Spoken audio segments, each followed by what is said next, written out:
Ya estamos aquí en los estudios de RPP con Ricardo Valdés, ex viceministro del Interior. Hay varios temas de los que hablar, incluyendo la inseguridad ciudadana también. Bienvenido, señor Valdés. Gracias, un gusto. Arranquemos con la situación de Fray Vázquez Castillo. Se ha confirmado que hay una alerta internacional para su captura. Fray Vázquez está prófugo de la justicia desde hace ya 1 año, 5 meses.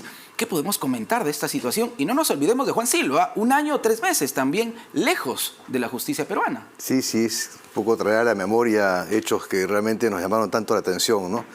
Recuerdo todavía la presencia de esa época del ministro Senmanche, ¿no? Que decía que estaban persiguiéndolo y en realidad aparentemente parece que estaba también un tanto involucrado en esta situación de búsqueda.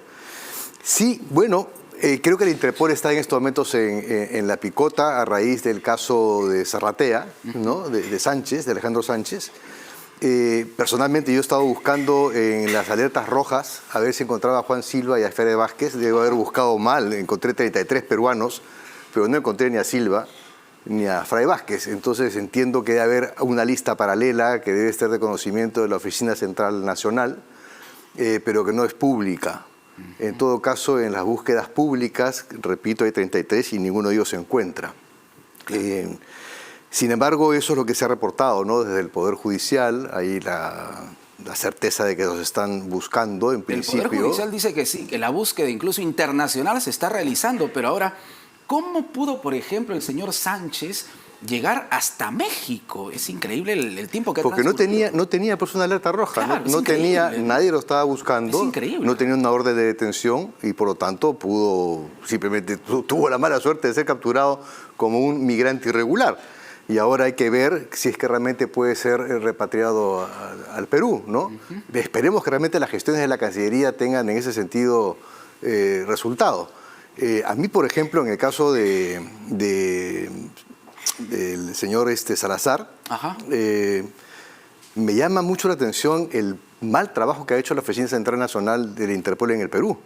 Porque cuando ellos recibieron la primera negativa, ellos debieron haber presentado los fundamentos del Ministerio Público, la sentencia del Poder Judicial y para que quede absolutamente claro pues que había una serie de elementos de convicción suficientes. Claro. Que indicaban que este señor estaba comprometido con temas de corrupción, que son uno de los principales casos que la Interpol persigue.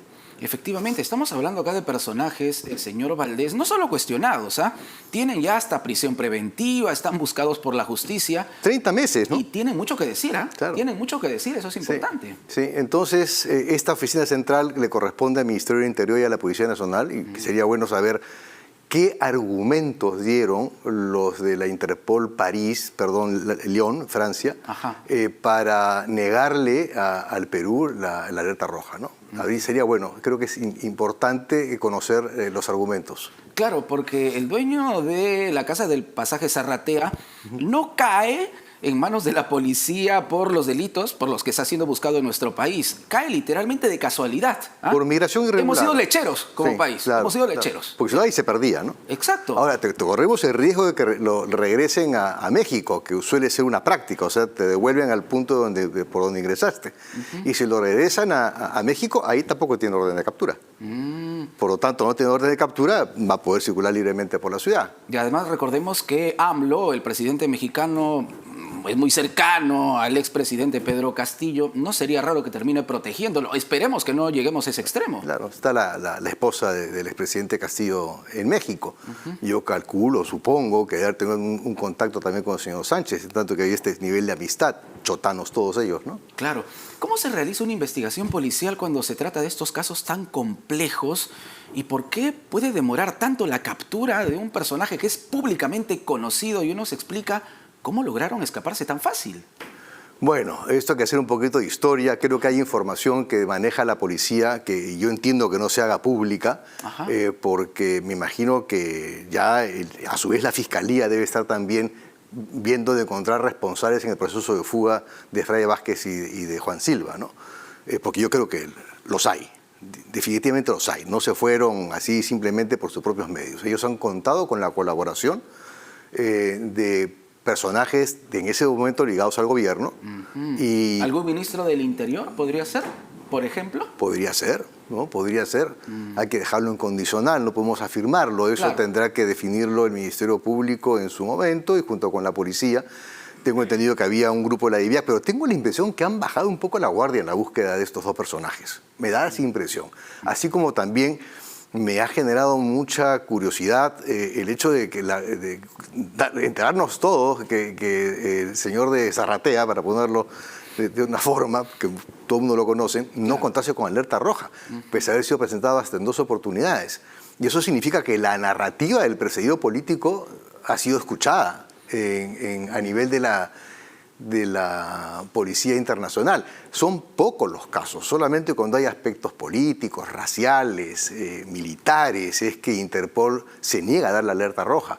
Entonces, ¿quién hizo el trabajo de embajador, digamos, ¿no? de este señor dentro de la Señor Valdés, por favor, comisión? usted sabe que en RPP la información es del interior. Y a propósito de este tema, señor Valdés, ¿debe renunciar Jorge Chávez o no? A ver, aquí siempre molesta un poco la rotación de ministros, pero tampoco podemos negar que el crecimiento de la inseguridad, por un lado, y por otra parte, de la criminalidad organizada y sobre todo del narcotráfico y el mantenimiento del terrorismo en la zona de emergencia en el Hebraim, donde se produce la mayor cantidad de cocaína, es una zona absolutamente de responsabilidad de las Fuerzas Armadas. Ahí el rol de la policía es totalmente secundario. Claro. Y al ser responsabilidad de las Fuerzas Armadas, el responsable político es obviamente el ministro de Defensa. El otro elemento es que no está para nada claro qué fue lo que ocurrió exactamente ahí. Es decir, aparentemente se habla de un enfrentamiento, pero también hay información de que se han movilizado cuerpos, de que se ha modificado la zona del enfrentamiento, de que se han alejado las camionetas donde estaban en principio parte del personal, que apareció quemada 2 kilómetros más adelante. Hay una serie de preguntas que están sin responderse y que obviamente da que pensar, ¿no?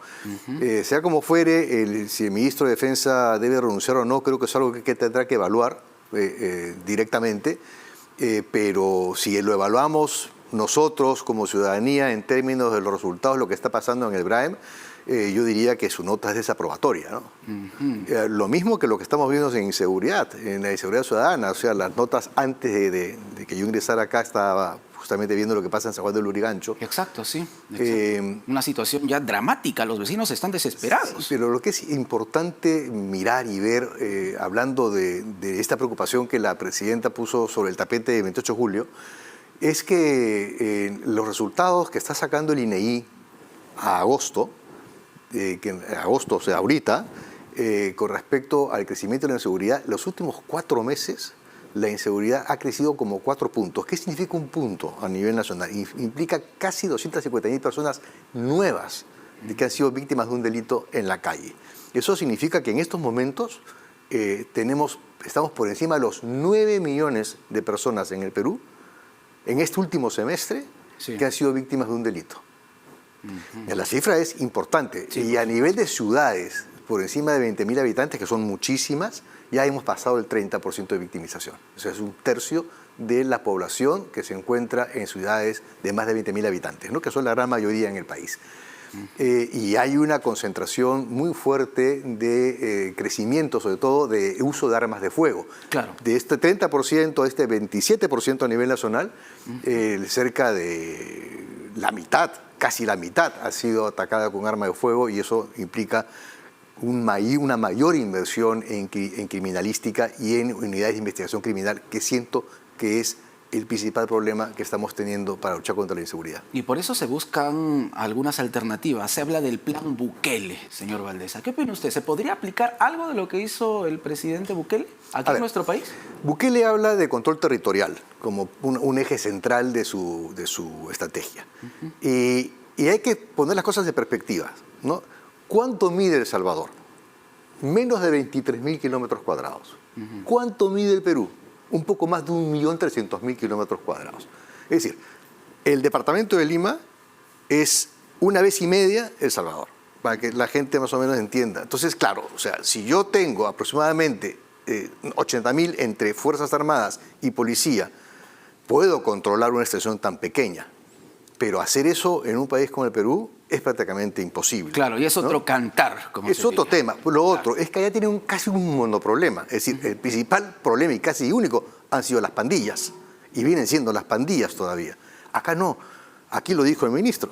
Tenemos narcotráfico, tenemos terrorismo, tenemos trata de personas, tenemos tal ilegal, tenemos minería ilegal, tenemos contrabando, tenemos tráfico de terrenos, tenemos extorsión. Explosivo de inseguridad. Y tenemos a su vez una internacionalización del crimen. Tenemos Tren de Aragua, tenemos Comando Gremelo, tenemos tiguerones por parte de Ecuador. Por señalar simplemente, tenemos remanentes de FARC en el Putumayo.